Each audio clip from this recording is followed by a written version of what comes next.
kemanusiaannya, sisi korban-korban yang setelah sekian lama memendam kepiluan yang sangat dahsyat. Nanti Mbak akan dengar dari pengakuan salah satu pelaku korban dari Petrus, yaitu Mas Slamet Gaplek. Ini di samping saya adalah Mbak Tina, korban istri dari korban. Nanti Mas semuanya bisa tanyakan bagaimana kepiluan korban terhadap diri Mas Slamet maupun setelahnya, ekses setelahnya itu. Baik, saya akan mengemukakan premis dari film ini ya, supaya kita bisa berpegangan dari arah mana kita melihat film ini. Oke, saya akan bacakan saja bahwa film ini adalah film dokumenter kilas balik tentang peristiwa Petrus yang kemudian dibikinkan satu subtext atau subjudul oleh produser saya, itu berupa satu statement bagus sekali, Petrus gerakan tanpa pikir panjang, yang menginterpretasikan bahwa di balik satu gerakan itu ada banyak pelanggaran yang dilakukan oleh katakanlah oleh pihak-pihak penguasa Orde Baru pada saat itu. Nah, kemudian yang dimana gerakan itu menyisakan sebuah tragedi kemanusiaan yang dilihat dari sudut pandang netral, ya, karena kita tidak ingin jadi bahan bidikan.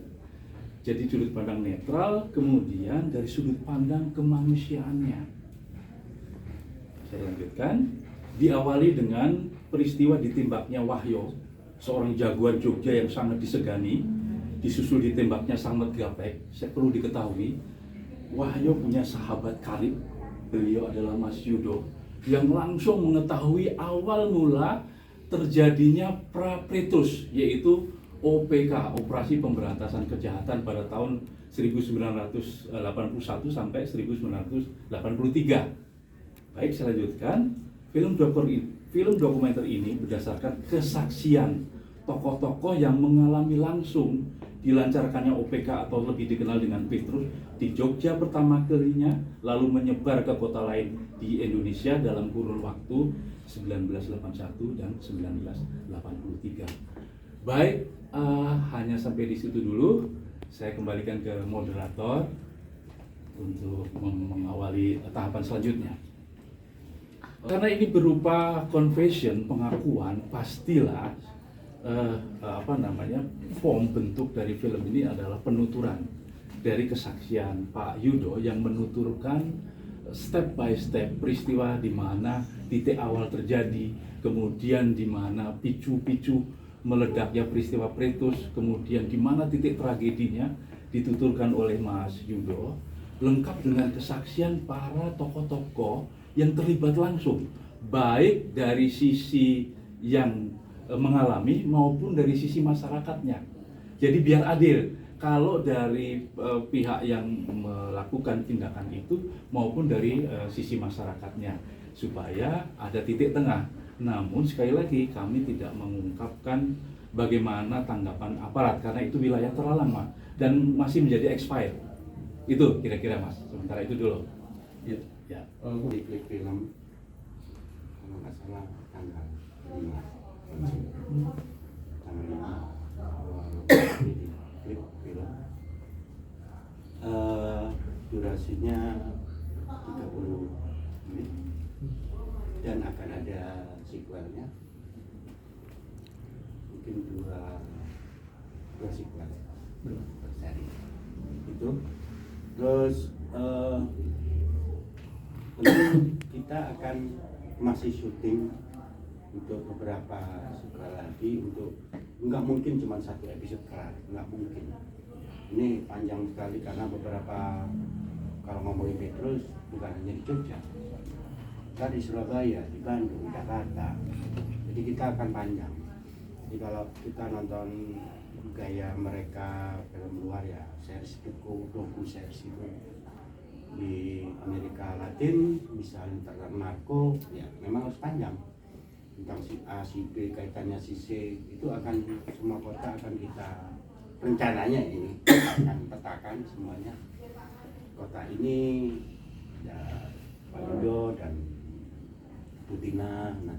kota lain, dan insya Allah akan berlanjut berseri lah begitu. Targetnya apa sih? Bukan untuk ini, tapi membukukan suatu peristiwa besar yang tidak boleh terlupakan. Saya bilang tidak boleh terlupakan karena hampir saja terlupakan, bahwa ya siapa lagi yang harus mengingatkan kecuali yang seumuran saya ya, yang pernah tahu peristiwa itu. Jadi kalau Gen Z ini kan nggak tahu bahwa dulu ada semena-mena orang ditembaki gitu ya. Katakan dia jahat atau enggak ya, tapi itu semena-mena. Padahal ada hukum. Nah itulah. Ya, artinya yang diingat itu adalah dulu itu ternyata ada peristiwa semena-mena sehingga terjadi berita besar. Apakah keamanan itu yang diinginkan itu harus dengan kesewenang-wenangan kayak gitu? Makanya saya bikin judul pendeknya adalah sebuah tindakan tanpa pikir panjang. Itu maksudnya hampir semuanya, baik para pelaku, para keamanan, pihak keamanan, para korban, sama aja. Jadi semua itu mereka bertindak tanpa pikir panjang, semuanya dalam lingkup Petrus, semua menggunakan pola pikir pendek semua. Baik yang bayar, yang dipalak, yang malak, yang nembak, yang punya pikiran berantas di atasnya sana sampai Soeharto itu tanpa pikir panjang. Nah itu sih mas, untuk menyadarkan Gen Z bahwa ini pernah ada. Saya tambahkan bahwa dari komentar Pak Produser adalah dasar ininya, literaturnya kita mengambil dari pernyataan Presiden Soeharto dalam buku biografinya Pikiran dan Tindakan Saya. Di situ disebutkan bahwa dikarenakan stabilitas masyarakat yang sangat terancam, kemudian juga stabilitas nasional disebabkan karena kerawanan sosial, perlu kiranya diambil tindakan tegas di mana kekerasan harus dilawan dengan kekerasan. Nah, dalam hal ini kata kekerasan ini mengandung satu ambigu untuk katakanlah menyisipkan pesan-pesan yang sangat kalau boleh saya bilang sangat tanpa pikir panjang, karena menembak orang, membunuh orang tanpa lewat peradilan dahulu, lewat proses-proses formal dan lain sebagainya, proses legal dan lain sebagainya. Itu kira-kira dari saya. Mungkin bisa langsung ke narasumber Mas Arif. Yes. Mungkin silakan. Siapa Oh ya. apa temannya dia, Ya. suaminya dia, Baik. itu siapa? Baik. Mungkin Ya. banyak yang nggak tahu. Ya, perlu saya tambahkan bahwa Mas Yudo ini adalah sahabat karib dari korban penembakan pertama operasi kejahatan di Jogja yang bernama Wahyo tadi. Wahyo itu yang kemudian semua awal mula terjadinya peristiwa itu beliau mengetahui kronologisnya seperti apa. Ya, baru kemudian dari korban Wahyo itu berjatuhan korban-korban yang lain. Sementara di sebelah saya Mbak Tina ini adalah namanya Selamat Gaplek. Ya. Kalau di googling itu pasti keluar, betul. Beliau adalah istri dari Samad Gaplek, seorang Robin Hood Jogja pada saat itu. Di satu sisi berada di titik di mana titik itu dicap sebagai katakanlah preman, tapi di sisi lain dia adalah seorang penolong sesama yang sangat yang sangat murah hati menolong sesama. Nah, Mbak Tina ini mengalami di mana proses Mas Slamet itu dari mulai awal menjadi seorang yang dikejar, ya, jadi beliau mengalami buron, kemudian sampai hari terakhirnya di mana Mas Gaplek itu ditembak dengan cara yang sangat begitu. Ya, nanti beliau bisa. Ya, betul. Ya, boleh Ibu. ceritain sedikit Ceritain Bu, kejadian. seperti apa sih kejadian waktu itu? Waktu itu beberapa bulan setelah suami saya menghilang karena pergi takut tadi dikejar-kejar, tiap hari itu dicari-cari jadi buron. Dia pergi meninggalkan Jogja ke Surabaya ke tempat kakaknya yang jadi marinir di sana. Kami minta perlindungan itu ya dia ke sana. Setelah itu dia tertangkap di sana. Karena di sana ada orang yang menunjukkan juga sih, jadinya dia tertangkap. Kan waktu itu belum ada foto, nggak mungkin nyari orang begitu saja langsung ketemu, nggak bisa. Buruan pun nggak bisa, susah. Nggak seperti sekarang kan gampang nyari buruan karena ada foto, ya dong. Itu jadi istri muda dari suami saya yang ngasih tahu pada orang-orang yang cari itu loh, kasih tahu rumahnya di mana suami saya itu sembunyi. Lalu datanglah mereka ke sana. Satu orang yang masuk, tapi yang di luar tuh banyak sudah ngepung rumah kakak saya itu, kakak suami saya itu yang marinir itu. Terus dia tanya, saya mau tanya rumahnya Pak Sugeng. Pak Sugeng itu kakak suami saya. Iya betul, tapi Pak Sugeng sudah dinas, sudah di rumah. Ya kalau gitu saya mau cari Selamat Gaplek. Oh saya sendiri. Dia gitu, dikiranya dia yang nyari itu tetangga atau siapa ya gitu kan, dia orang disitu sembunyi toh gitu. Terus dia mari ikut saya, dia gitu. Terus dia suaminya kakaknya kebetulan datang, terus dia minta izin, saya mau nangkep adiknya bapak gitu. Ya silahkan kalau memang adik saya bersalah gitu. Dibawa lah suami saya itu pergi dari rumah itu. Oh, istrinya yang menyembunyikan saya itu udah pulang dulu seminggu kemudian itu. Terus dia dibawa dengan mobil ke Jogja sampai di Klaten, daerah hampir sampai Jogja ya Klaten itu suami saya ditembak di perkebunan tembakau waktu itu sawah di jalan tuh ada kebun tembakau itu loh. Di situ suami saya dihabisi nyawanya, ditembak itu dengan diberondong senapan itu sampai di dadanya itu 36 butir. Sampai belum lututnya, belum kakinya, belum sini suami saya hancur tembak. Bukan cuma dada sekali, tapi langsung banyak gitu, berondong jadinya. Suami saya terus belum meninggal saat itu. Dia kan juga namanya orang itu udah punya ilmu ya. Dia bilang gini, kalau kalian menghendaki aku, nyawaku, aku tak menganga mulutku, tembaklah mulutku, bilang gitu. Setelah ditembak sekali mulutnya tuh langsung dia terkulai. Setelah itu dia dibawa ke Jogja lagi toh, dimasukkan ke mobil. Lah adiknya suami saya tuh ditahan waktu itu. Dia disuruh nyuci mobil. Kok penuh darah, dia pulang kan di Sandera, dia ditahan, nggak tahu tahannya di mana. Terus dia pulang. Mbak itu apa tadi? Loh kok pulang? Saya tanya gitu. Iya Mbak, karena aku suruh pulang, aku tadi itu suruh nyuci mobil Mbak, tapi mobil itu penuh darah ya, gitu. Jangan-jangan Mas Slamet ya, saya udah kata-kata itu Mas Slamet tertangkap gitu loh maksudnya. Terus saya pikir oh iya mungkin. 30 menit setelah itu datang dari rumah sakit, pegawai rumah sakit itu loh, membawa ambulan datang, katanya saya nyusul, saya suruh ngambil jenazahnya Pak Selamat Gaplek di rumah sakit, bawa peti mati sama kain kafan sama plastik, dia bilang gitu. Lalu saya ambil ke sana, setelah saya ambil sudah masukkan dalam peti waktu itu. Terus di rumah udah penuh orang, nggak tahu orang mana itu berkumpul di sana. Tetangga aja nggak berani keluar, tetangga itu takut. Terus itu terus saya buka, saya ambil dari panjang itu tak buka. Bu, jangan, nggak usah dibuka Bu, jangan dibuka. Saya buka, saya mau lihat suami saya bukan. Kan yang tertembak bukan suami saya dok. Di rumah sakit banyak itu saingannya. Siapa tahu yang dimasukkan di sini orang lain. Nah gitu loh.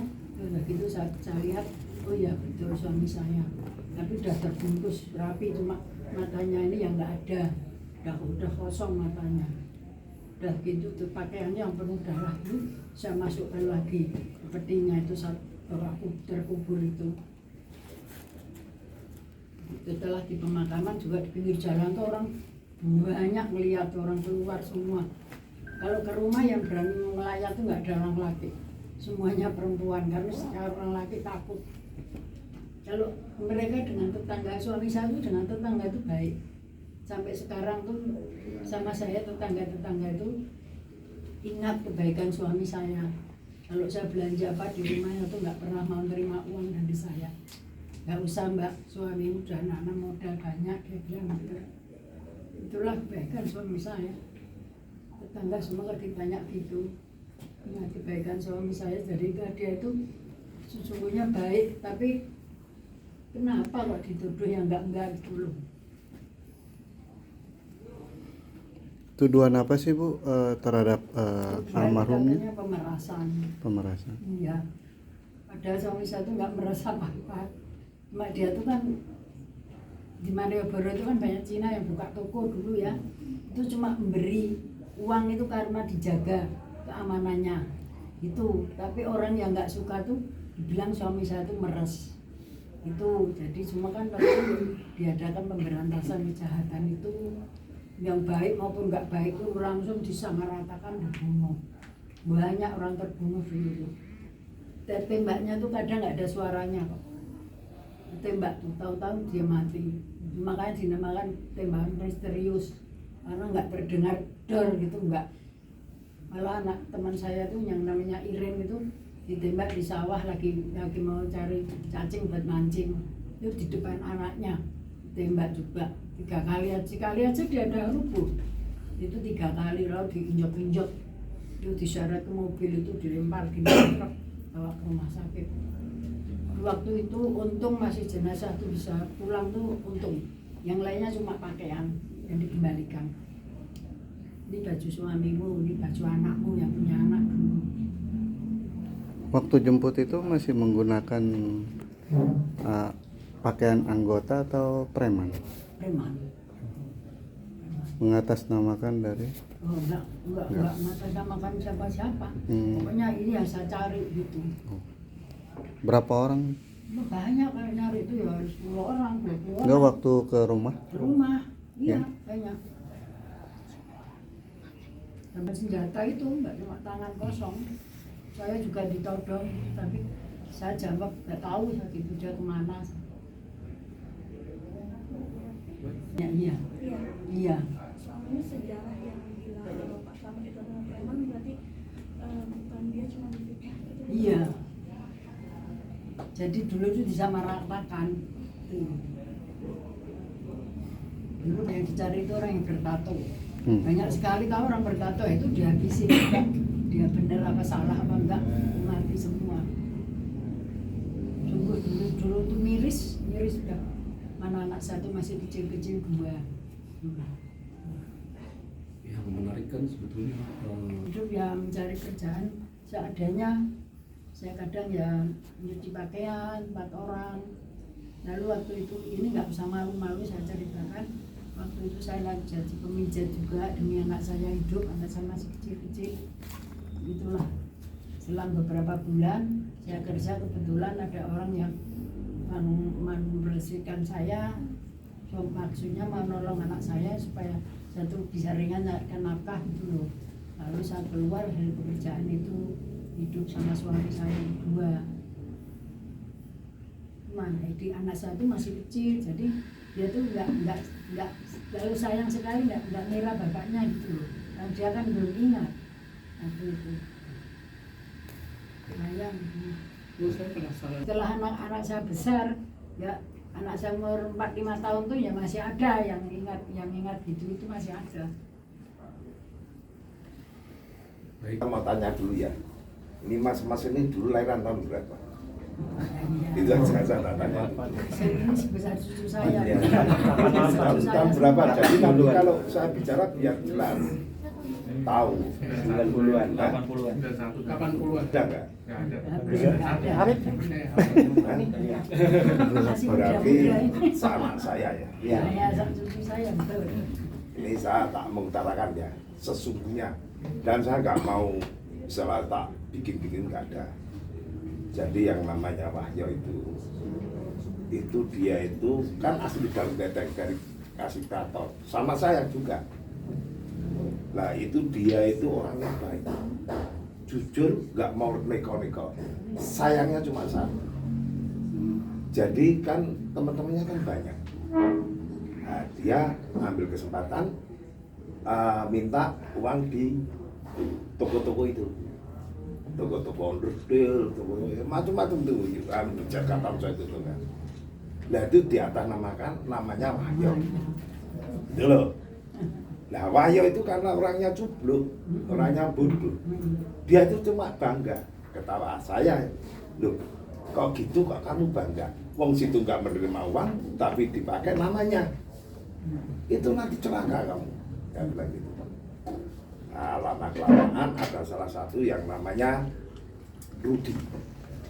Rudi itu memang orangnya gitu, sering nganu ketahuan sama saya bilang sama Wahyo, Rudi kan undangan, itu nanti bikin susah kamu. Nah, ternyata betul, itu Cina-Cina itu atas namanya Wahyo yang menerima duit Rudi gitu loh. Awalnya itu ya, orangnya pemberani, nggak ada yang ditakuti, dan dia itu kalau bicara itu apa adanya, dan dia nggak mau yang namanya minta, kerja dia. Nah, dengan sama saya waktu OPK itu belum tahu OPK itu apa, penembakan itu belum tahu. Nah, waktu awalnya itu anaknya Danren Purwokerto, itu anak satu-satunya, itu ditembak di Masjid Juanda Kota Baru. Itu anak satu-satunya itu perempuan, karena dia tuh bela barangnya sama pacarnya, dia mau ditusuk, perempuannya itu yang ini kena. Nah itu terus ada peristiwa itu selanjutnya, karena itu dulu, ini cerita ayah saya ya, itu dulu adalah anak satu meeting dengan Benny Murdani, anaknya sama satu-satunya. Mereka gini gimana, ternyata dia juga mengalami toh anak satu juga kan sudah hilang kalau anak satu ya, menghadap Pak Harto itu. Nah, kalau saya itu anak satu kalau sudah meninggal terus tumpes, sudah nggak ada yang lainnya lagi, akhirnya itu pokok gali-gali itu makin lama kok makin berani, sama tentara berani, sama polisi apalagi berani. Nah itu dari awal Wahyo sudah meninggal, sebelumnya meninggal saya tak bilang ini, Wahyo itu orangnya dimanapun berani sendiri, single fighter, karena dia itu gak bisa naik motor, saat punya motor saya terus ya kan. Tapi kalau ada sesuatu yang kira-kira gak enak, saya berhentikan. Kurang bener, kamu itu gak bener, kamu membantu orang yang gak bener. Mosok gak malu kamu orang dalam beteng. Akhirnya bisa bisa sadar. Nah sewaktu itu ke Sanggeran dilokalisasi. Itu waktu itu anaknya Wahyo itu 3 mau 4 perempuan. Dia bilang, saya kepengen mati mengikuti ibu saya. Ya itu mengikuti ibu saya. Tuh, kok gitu tuh gimana? Saya nggak mau yang namanya punya anak perempuan, mintanya anaknya laki. Saya bilang, kalau nggak bener, yang namanya itu dari Tuhan, kamu kudu memastikan anak perempuan laki. Wes, sekarang kita ke Sanggeran ke lokalisasi. Saya itu sudah terasa. Itu ke tempatnya teman saya Mogo namanya. Mogo baru mandi. Wes, ngene itu nek mager sado. Ngene itu aku tak terima mati wae. Matiku dikeroyok apa ditembak. Itu belum sampai ke Sanggeran itu. Saya kaget. Kamu tuh bilang gitu itu sabda pendeta tuh kan puasanya itu 40 hari dia. Begitu dia sama saya itu sudah pikirannya sudah gak enak ini. Ke Sanggeran ke lokalisasi, dia ke situ, saya bilang pulang nggak? Ini sudah jam 5 sore. Saya karena anak saya kan masih kecil itu waktu itu, masih bayi lah itu. Itu kan panas minta jeruk. Nah, dia bilang, kalau kamu mau minggat toh. Padahal belum pernah gitu itu dia. Saya pulang, saya beli jeruk jam 11 malam. Itu ada salah satu ke tempat saya. Mas, itu yang meninggal Wahyo atau Wahyono? Kan ada yang namanya Wahyono itu ada ya. Wahyo itu marah dengan saya. Loh, gue gak sama Wahyo gitu tuh gimana sampai gitu? Kamu kan nggak tahu sebenarnya. Gue tak tunjukin. Nah, itu begitu sampai sana itu di Brontong Wahyo itu ternyata habis 18 berontongan. Jadi sini. Jadi yang paling mematikan di sini. Dada itu pakai peluru emas. Karena dia memang istimewa dia. Sudah meninggal disaji tolong disyuting. Begitu saya layat, kok ada sebelah saya itu pakai batik. Saat cerita gitu, dia mesti dengerin, saya pindah. Nah, saya terus diberitahu sama Mas Santo namanya. Mas Santo itu intelijen itu. Tuh, gue kudu bunga seperti ini. Padahal saya, wah bener nggak tahu bener. Kalau ada gitu tuh nggak tahu bener. Saya, lu ngomong Mas, wis toh, lu ngomong. Sebentar lagi suaminya ini ketemu saya rangkulan itu. Gimana kok bisa gini toh? Nah saya itu ya juga nggak tahu. Ya terus sudah rembuk-rembuk dari sanggaran itu ada polisi datang ke tempat Wahyo. Ini harus pergi semua, mati kalau nggak pergi. Bilang gitu itu. Nah, semuanya pergi, nah, termasuk Gaplek pergi, Kendar pergi, ya itu. Baik. Gitu itu. Terima kasih Mas Yudo. Nanti mungkin teman-teman. Terima kasih Mas Tri, Mas Edi, Mas Yudo serta Ibu Tina. Mungkin cukup sekian.